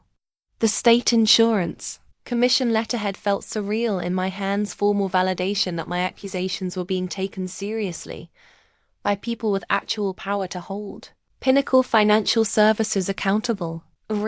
Formal investigation into Pinnacle Financial Services. Case #IC-224-0847. Dear Ms. Parker, this letter serves as official notification that the State Insurance Commission has opened a formal investigation into allegations of systematic fraud and deceptive sales practices at Pinnacle Financial Services. Your complaint and supporting evidence have triggered a comprehensive review of the company's business practices, sales training materials, and customer complaints. Investigation procedures will include review of all recorded conversations and documentation you provided, interviews with current and former Pinnacle employees, analysis of customer complaint patterns over the past 3 years, examination of company training materials and internal communications, financial audit of commission structures and sales incentives.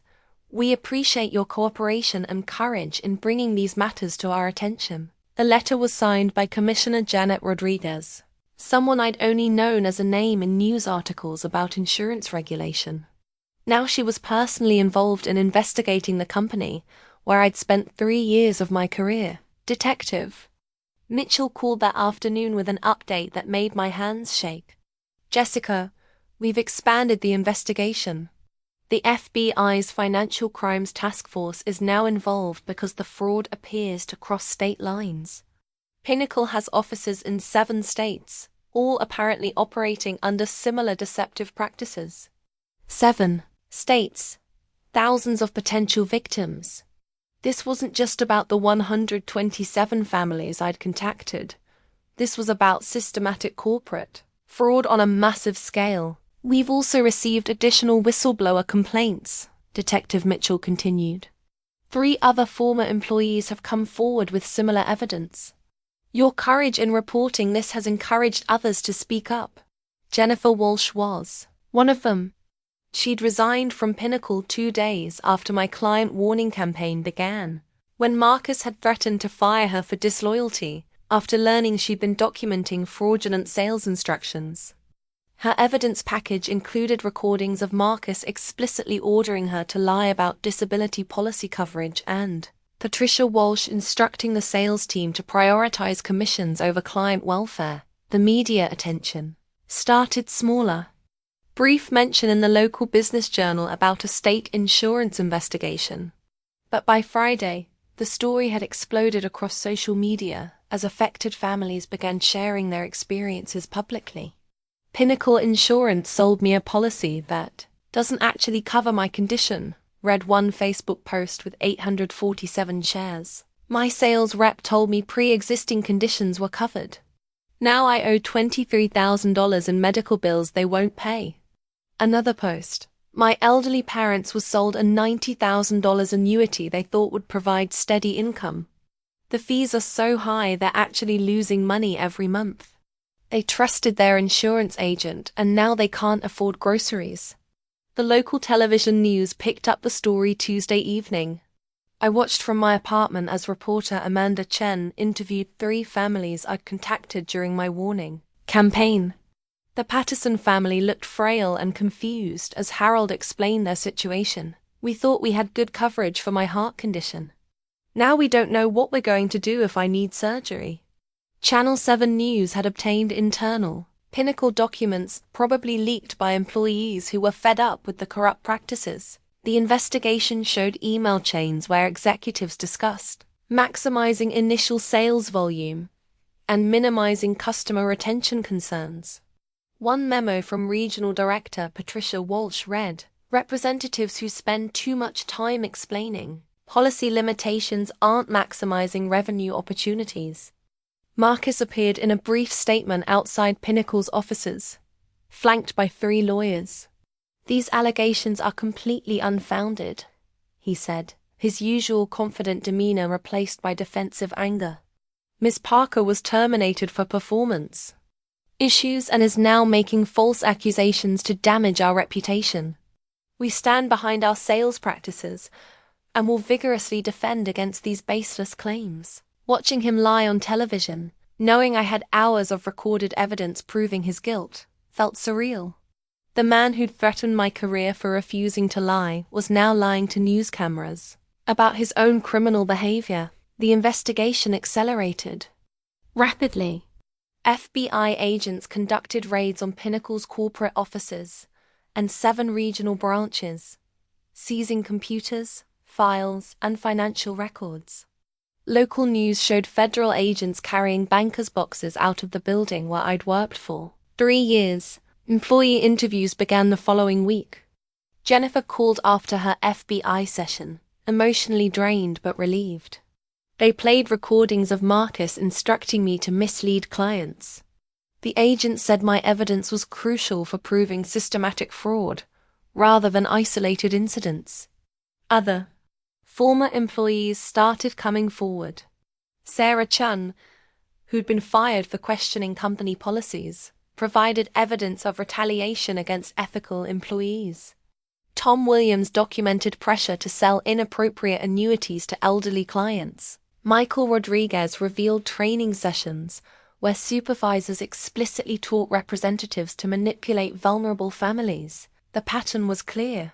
Pinnacle Financial Services had created a corporate culture where fraud wasn't just tolerated, was required for career survival. Commissioner Rodriguez held a press conference Friday afternoon, announcing the preliminary findings. Our investigation has revealed systematic deceptive practices affecting potentially thousands of insurance customers across multiple states.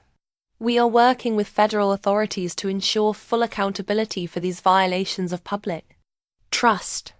She specifically mentioned the role of whistleblowers in exposing the fraud. Employees who risk their careers to protect consumers deserve our gratitude and support. Without their courage, families would continue suffering financial harm from predatory insurance practices. My phone had been ringing constantly with interview requests from journalists, advocacy groups, and attorneys representing affected families. The story was becoming national news as similar investigations opened in other states where Pinnacle operated. But the most meaningful call came from David Henderson that evening. "Jessica, Sarah and I watched the news tonight. We wanted to thank you again for telling us the truth about our policy options. Seeing what happened to other families. We could have been in the same situation if you hadn't chosen honesty over your commission." The official investigation notice sat on my kitchen table. Government validation that my decision to prioritize integrity over income had been right. Hundreds of families would receive justice. Corrupt executives would face consequences, and systemic fraud would be exposed and stopped. The personal cost had been enormous: unemployment, financial stress, industry blacklisting, and months of uncertainty. But watching the investigation unfold, seeing families get answers about their fraudulent policies, knowing that future clients would be protected from predatory practices, it was worth every sacrifice I'd made. The court subpoena arrived on a Thursday morning, 6 months after I'd first contacted the State Insurance Commission. The people of the state v. Pinnacle Financial Services et al., seeing my name listed as key witness for the prosecution, made the enormity of the case feel real in a way that months of investigation hadn't. Pinnacle's legal team had been relentless in their attempts to discredit me personally and professionally. 3 different private investigators had contacted my former colleagues, my neighbors, and even my college professors, looking for any evidence of dishonesty, financial problems, or character flaws they could use to undermine my credibility. Their strategy became clear during the preliminary hearings: portray me as a disgruntled employee who'd fabricated evidence for personal gain. Marcus's attorney, a sharp-dressed woman named Patricia Vance, had painted me as someone who'd been fired for poor performance and was now seeking revenge through false accusations. "Ladies and gentlemen," she'd said during opening statements, Jessica Parker was an ambitious young woman who couldn't handle the competitive pressures of insurance sales. When her performance declined and her employment was terminated, she chose to blame everyone but herself. These recordings, allegedly documenting fraudulent instructions, are taken out of context and misrepresent normal business conversations. Sitting in the witness gallery, listening to her twist my motivations and character, felt like being attacked by someone who knew nothing about my actual experiences or values.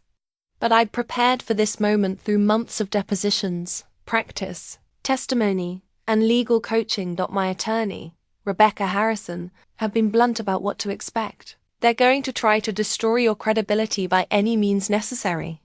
They'll question your memory, your motivations, your financial situation, your relationships with colleagues.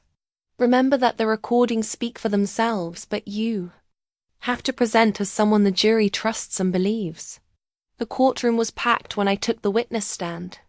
Families I'd warned during my client contact campaign filled the gallery: the Hendersons, the Pattersons, the Morrisons, and dozens of others whose lives had been affected by Pinnacle's deceptive practices. Their presence reminded me why I'd chosen integrity over income, even when it had seemed like career suicide. Prosecutor Maria Santos walked me through my testimony methodically. "Ms. Parker, please tell the jury about your first conversation with Mr. Chun regarding the Patterson family account." I looked directly at the jury as I spoke, my voice steady despite the enormity of the moment. Marcus told me to minimize discussion of waiting periods for pre-existing conditions. He said elderly clients don't read fine print anyway, and I should. Focus on making them feel secure rather than explaining policy limitations. Did you record this conversation? Yes, the recording is Defense Exhibit 47, dated September 12th. The prosecution played 12 minutes of audio where Marcus explicitly instructed me to deceive the Patterson family about coverage they wouldn't actually receive. The jury listened intently as his voice filled the courtroom. These people are old, they're not going to read the fine print anyway. They want to feel secure, so make them feel secure. Patricia Vance's cross-examination was brutal but predictable. Ms. Parker, isn't it true that you were facing financial pressure due to student loan debt when you allegedly began recording conversations? I had student loans, like most college graduates.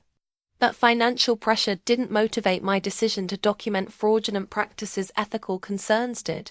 Ethical concerns that conveniently arose only after your supervisor questioned your sales performance. My ethical concerns arose when I was ordered to lie to vulnerable families about insurance coverage that could affect their financial security.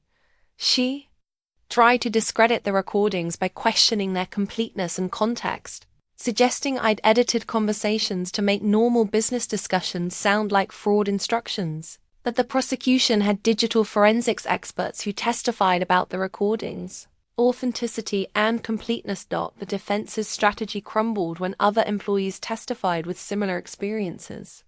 Jennifer Walsh, Sarah Chun, and Tom Williams all described identical pressure from Marcus to prioritize commissions over client welfare. Their testimony created a pattern that couldn't be explained away as misunderstandings or taken out of context. Conversations. Most damaging to Pinnacle's defense was the testimony of Regional Director Patricia Walsh, Jennifer's aunt, who'd been granted immunity in exchange for cooperation.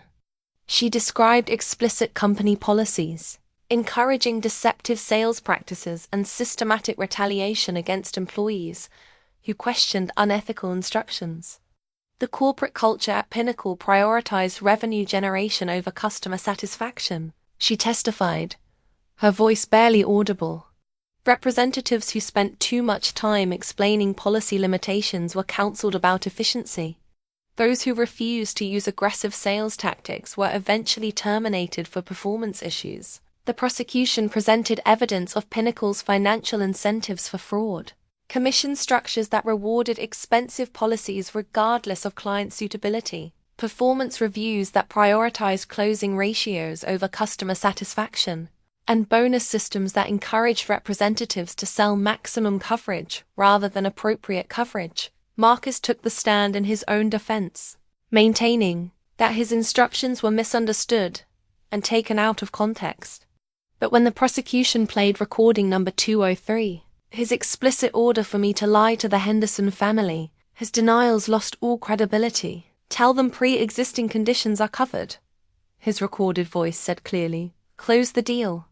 Your promotion depends on it. The jury deliberated for 2 days. When they returned with guilty verdicts on all major charges, fraud, conspiracy, and racketeering, the courtroom erupted in cheers from affected families. Marcus showed no emotion as the judge read the verdict, but I saw his hands shaking as he was led away in handcuffs. The civil class action lawsuit proceeded simultaneously. Families who'd been sold inappropriate policies sued for damages, with my recordings and testimony providing crucial evidence of systematic deception. The settlement ultimately exceeded $47 million, providing compensation for overpayments and uncovered claims, but the personal cost of testimony had been enormous. Months of depositions, practice sessions, and court appearances while unemployed and financially stressed. Death threats from anonymous callers who blamed me for destroying jobs at Pinnacle. Professional blacklisting that made finding new employment nearly impossible. Rebecca Harrison had warned me about the isolation that whistleblowers face. Even when you win legally, you often lose personally. People see you as someone who can't be trusted to keep secrets or maintain loyalty. It's unfair, but it's reality. Walking out of the courthouse after Marcus's sentencing, I felt vindicated but exhausted. The legal battle was over. Justice had been served, and hundreds of families would receive compensation for the harm they'd suffered. But I still faced the challenge of rebuilding a career in an industry that viewed me with suspicion, despite or perhaps because of my willingness to prioritize client welfare over corporate profits. The newspaper headlines stared back at me. From every newsstand in the city, insurance executive sentenced to prison. Whistleblowers' evidence leads to justice for fraud victims. Below the bold text was a photo of Marcus being led away in handcuffs, his lawyer attempting to shield him from photographers outside the federal courthouse. Marcus Chun received 8 years in federal prison for fraud, conspiracy and racketeering. Patricia Walsh got 6 years for her role in creating and enforcing the systematic deception policies. 3 other regional managers received sentences ranging from 2 to 4 years. The judge had been particularly harsh in her sentencing remarks. The defendants exploited the trust of vulnerable families for personal financial gain, causing devastating harm to people who relied on their expertise and honesty. Pinnacle Financial Services itself faced complete collapse. A company lost its license to sell insurance in all 7 states where it operated, effective immediately. Federal regulators seized remaining assets to fund victim compensation, while criminal fines exceeded $23 million. The corporate headquarters building I'd walked through every day for 3 years now sat empty, with Felice signs covering the windows. The human cost was staggering. 847 employees lost their jobs when Pinnacle closed, though most found new positions with competing firms after demonstrating they'd been pressured into unethical practices rather than choosing them voluntarily. Jennifer Walsh landed a position with a consumer advocacy organization, using her experience to help other whistleblowers navigate the complex process of reporting corporate fraud. But the real vindication came in the form of letters from families whose lives had been saved by the investigation. The Henderson family wrote, "Jessica, because of your courage, Sarah's diabetes complications last month were fully covered under our corrected policy. Without your warning, we would have faced $47,000 in medical bills that insurance should have covered. You literally saved our family from bankruptcy." The Patterson family had been able to switch to appropriate coverage before Harold's next heart episode, which required emergency surgery and 3 weeks of hospitalization. "The bills would have destroyed us," Margaret Patterson had called to tell me, "but because you warned us about the waiting periods, we changed policies in time. Harold is recovering well, and we're not facing financial ruin." Elena Rodriguez's situation was particularly poignant. After learning about the policy limitations I'd failed to properly explain, she'd consulted with an independent insurance agent who helped her restructure her coverage appropriately. When she was diagnosed with breast cancer 6 months later, her revised policy covered treatment that the original policy would have excluded. "Miss Jessica," her son Miguel had written, "My mom says you saved her life twice, once by telling the truth, and once by fixing your mistake." The class action settlement had provided meaningful compensation to affected families. Clients who'd been sold inappropriate policies received refunds averaging $8,400 per household. Families who'd suffered actual financial harm from coverage denials received larger settlements, with some exceeding $50,000. The total settlement of $47 million represented the largest insurance fraud recovery in state history. Personal consequences for me had been severe but not permanent. The industry blacklisting was real. Most traditional insurance companies were reluctant to hire someone known for recording supervisors and reporting corporate misconduct. Background checks revealed my whistleblower status immediately, leading to polite rejections and suddenly unavailable positions. But the notoriety also opened unexpected opportunities. Consumer advocacy groups recruited me for speaking engagements about corporate fraud and employee rights. Universities invited me to guest lecture in business ethics courses. Legal firms specializing in whistleblower cases offered consulting positions to help identify and document corporate misconduct. The financial stress had been manageable thanks to the whistleblower reward program. Federal regulations provided monetary incentives for reporting fraud, and my evidence had recovered enough money to qualify for a substantial reward enough to pay off my student loans and provide financial stability while rebuilding my career. Most importantly, the investigation had triggered systematic reforms across the insurance industry. New regulations required clearer disclosure of policy limitations, independent review of sales practices, and protection for employees who reported unethical pressure. Training programs now emphasize client welfare over sales metrics.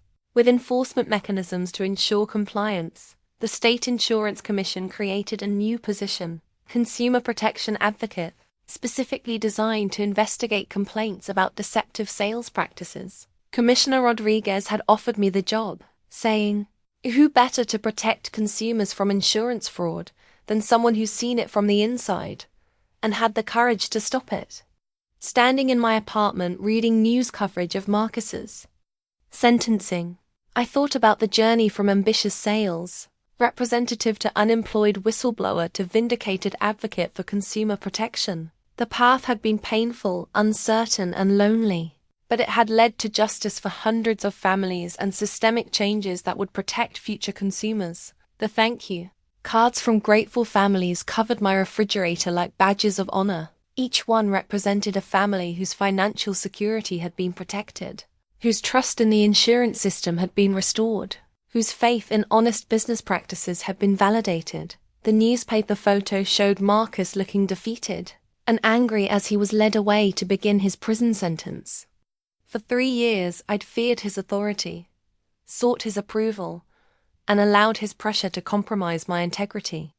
Now he was facing the consequences of systematic fraud, while I was building a career based on protecting vulnerable consumers. The reckoning was complete.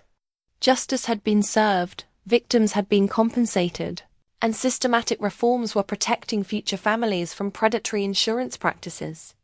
The personal cost had been enormous, but watching corrupt executives face prison sentences while grateful families thanked me for saving their financial futures made every sacrifice worthwhile. Marcus Chun would spend the next 8 years in federal prison, thinking about how greed and corruption had destroyed his career and freedom.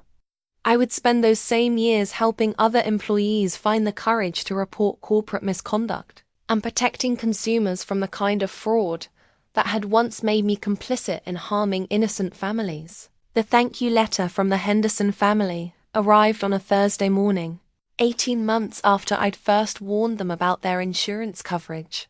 Sarah's handwriting was careful and deliberate, the kind of penmanship that suggested this letter had been drafted multiple times before she'd found the right words. Dear Jessica, Emma graduated from college last month with a degree in business ethics. Inspired by your example of choosing integrity over personal gain. She wrote her senior thesis about corporate whistleblowing and the courage required to prioritize truth over career advancement. She says you showed her what real success looks like. David was promoted to district superintendent, partly because the school board was impressed by his association with someone who demonstrated such strong moral character. He jokes that having a connection to a famous whistleblower actually helped his career. Instead of hurting it. My diabetes is well controlled. And our insurance coverage, the policy you recommended instead of the expensive one your boss wanted you to sell, has covered everything perfectly. The doctors say I'm doing great, and we haven't worried about medical bills for a single day. But most importantly, we wanted you to know that Emma talks about you regularly. She says you taught her that doing the right thing is more important than doing the profitable thing. In a world where young people see so much corporate greed and dishonesty, you gave her hope that individual integrity still matters. We will never forget what you sacrificed to tell us the truth.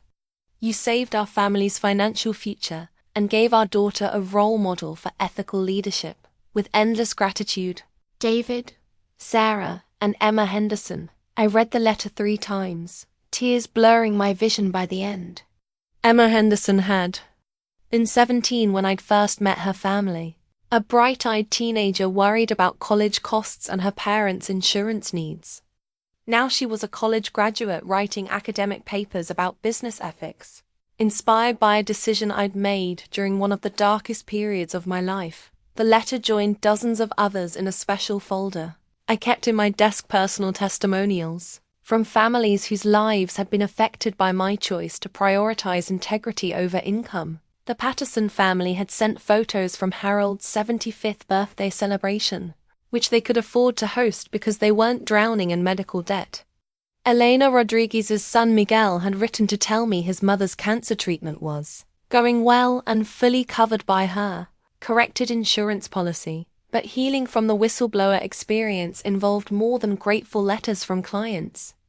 The trauma of betraying institutional loyalty, facing professional retaliation, and enduring months of financial uncertainty had left psychological scars that required active attention. The support group for corporate whistleblowers met every other Thursday in a community center conference room. 12 people who'd risked their careers to report fraud, safety violations, environmental crimes, and financial misconduct. Each had a story of choosing principle over profit and facing consequences that range from career damage to personal threats. The hardest part isn't the retaliation, said former bank employee Maria Santos during one session. It's the isolation. People treat you differently when they know you're willing to report wrongdoing. Even honest colleagues worry about what you might observe and document about their behavior. David Kim, who'd exposed safety violations at a manufacturing plant, nodded in agreement. My own family questioned whether I'd done the right thing. They saw the unemployment, the legal bills, the stress, and wondered if I should have just kept quiet and protected our financial security. The group had become my anchors during the most difficult months. They understood the complex emotions of vindication mixed with loss, justice achieved at enormous personal cost, and the strange loneliness of being celebrated for actions that had isolated you from former colleagues and industry connections. Dr. Jennifer Walsh, no relation to my former colleague, facilitated the sessions with expertise born from her own experience. REPORTING research fraud at a pharmaceutical company. Whistleblowing is fundamentally an act of moral courage, she often reminded us. But courage doesn't eliminate the psychological cost of choosing principles over security, truth over loyalty, or justice over self-preservation. The healing process had been gradual and ongoing. Some days I felt proud of my decision and confident about the positive impact on hundreds of families. Other days I wondered whether I could have found ways to address the fraud without destroying my career and facing such personal consequences. Professional therapy had helped me process the complex emotions around betrayal, both the corporate betrayal of client trust that I'd witnessed, and my own sense of betraying institutional loyalty by recording colleagues and reporting internal practices. You didn't betray loyalty, my therapist had said repeatedly. You honored a higher loyalty to truth and consumer protection. The relationship damage had been real but not permanent. Some former colleagues had shunned me as a traitor who'd cost them their jobs when Pinnacle collapsed. But others had reached out to thank me for exposing practices they'd been uncomfortable with. But, afraid to challenge, Jennifer Walsh had become a close friend and professional ally. Her decision to resign from Pinnacle and join my whistleblower complaint had probably saved the investigation from becoming a case of one employee's word against corporate denial. You gave me permission to trust my own moral instincts, she'd told me. I knew what we were doing was wrong, but I needed to see someone else choose integrity over income before I could find my own courage. The career rebuilding had been slower than expected, but ultimately rewarding. My position as consumer protection advocate with the State Insurance Commission provided meaningful work helping other employees report corporate misconduct and assisting families who'd been victims of fraudulent practices. The speaking engagements had evolved into a second career path. Universities, professional associations, and corporate ethics programs regularly invited me to share my experience and discuss the practical challenges of maintaining integrity in competitive business environments. The question isn't whether you'll face ethical dilemmas in your career, I tell audiences of business students. The question is whether you'll have the courage to choose principle over profit when those dilemmas arise. I can promise you the choice won't be easy, but I can also promise you'll be able to live with yourself afterward. The Henderson family letter reminded me why the personal cost had been worthwhile. Emma Henderson was entering the business world with a clear understanding that success meant more than financial gain. That integrity required courage, and that individual choices could protect vulnerable people from corporate exploitation. 18 months after the most difficult decision of my career, I was finally at peace with the consequences and proud of the impact. The business license arrived in yesterday's mail. Official state certification for Parker Integrity Consulting, ethical, business practices and corporate compliance. My name embossed in gold lettering on the certificate felt surreal 2 years ago. I'd been unemployed and unemployable. Now I was launching my own firm specializing in exactly the kind of work that had once cost me everything. The office space was modest 2 rooms in a downtown building that housed several small professional services firms, but the view overlooked the courthouse where Marcus Chen had been sentenced. A daily reminder of how far I'd traveled from complicit employee to independent advocate for corporate integrity. My first client meeting was scheduled for this afternoon. A regional insurance company, whose employees had contacted me about pressure to engage in questionable sales practices.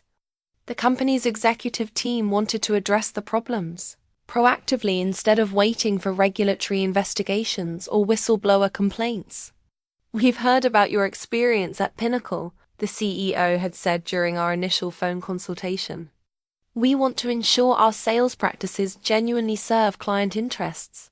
Can you review our training materials and interview our representatives to identify potential issues before they become systemic problems?" The irony wasn't lost on me. Insurance companies, now hiring the whistleblower, who'd brought down their competitor to help them avoid similar scandals. But the arrangement made sense. Who better to identify early warning signs of fraudulent pressure than someone who'd experienced and documented it firsthand? The Henderson family had become unexpected business partners in a way.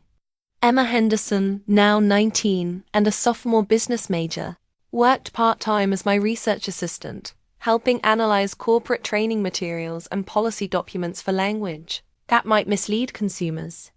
"I understand how insurance language can be manipulated," she told me when asking for the job. "And I have personal experience with the difference between honest and deceptive sales practices." David Henderson served on my advisory board, providing insights from an educator's perspective about how corporate pressure affects employee decision-making. "You showed me that individual integrity can overcome institutional corruption," he'd said when agreeing to the volunteer position. "Now I want to help other employees find that same courage." Sarah Henderson had fully recovered from her diabetes complications, thanks to insurance coverage that actually matched what she'd been told it would provide. She'd become an advocate for insurance transparency, speaking at consumer protection events about the importance of understanding policy details and asking detailed questions about coverage limitations. The speaking engagement calendar had filled rapidly as word spread about my consulting practice. Next month, I'd address the National Association of Insurance Commissioners about identifying and preventing systematic fraud. The following month, a conference of corporate compliance officers wanted me to discuss early intervention strategies for employees facing ethical pressure. Most rewarding were the university visits, where I spoke to business students about maintaining integrity in competitive environments. These students would enter the workforce understanding that success meant more than financial metrics, that individual choices could protect vulnerable consumers, and that career advancement shouldn't come at the expense of personal principles. "You'll face pressure to compromise your values," I'd tell them. "Bosses who demand results regardless of methods. Colleagues who rationalize questionable practices. Financial pressures that make unethical choices seem necessary for survival. But I promise you this, the courage to choose integrity over income will serve you better in the long run than any promotion earned through moral compromise." The State Insurance Commission had offered me a permanent position as Director of Corporate Ethics, that I declined in favor of independent consulting. I can have more impact working with multiple companies and organizations, I'd explained to Commissioner Rodriguez. And frankly, I've learned to value independence more than institutional security. My phone buzzed with a text from Jennifer Walsh, who'd built her own successful career in consumer advocacy. Saw the article about your new business in today's paper. So proud of you for turning the worst experience of your career into meaningful work helping others. Coffee this week to celebrate.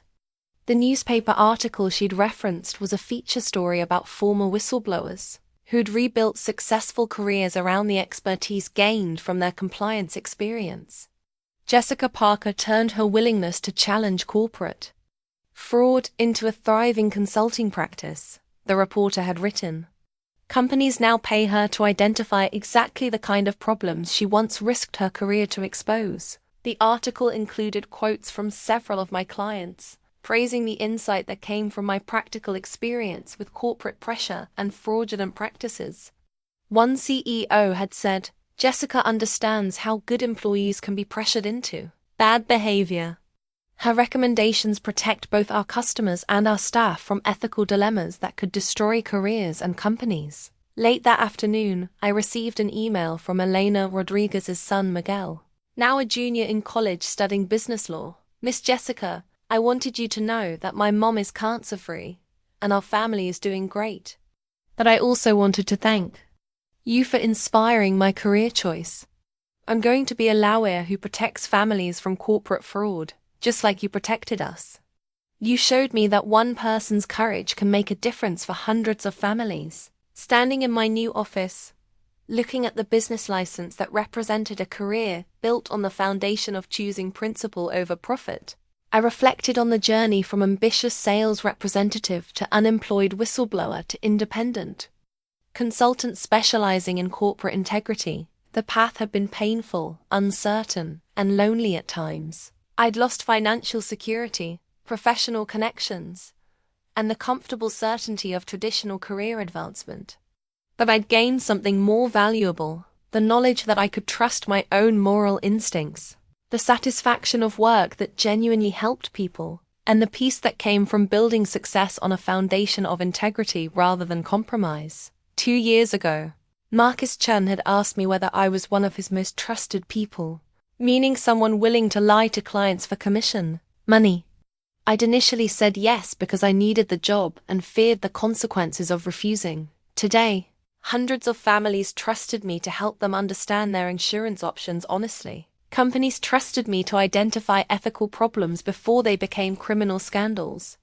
Students trusted me to show them how integrity could be profitable in the long run. I'd finally become someone worthy of that. Trust not because I'd never made mistakes, but because I'd had the courage to correct them regardless of personal cost. The business license hanging on my office wall represented more than professional certification. It was proof that choosing conscience over comfort, truth over profit, and integrity over advancement could ultimately lead to a career more meaningful and successful than anything I could have achieved through moral compromise. The Henderson family photo still sat on my desk, but now it was surrounded by pictures from dozens of other families, whose lives had been protected by the courage to tell the truth. Tomorrow I'd help another company avoid the kind of systematic fraud I had once made me complicit in harming innocent people. This was what real success looked like. Work that made the world more honest, one company and one family at a time.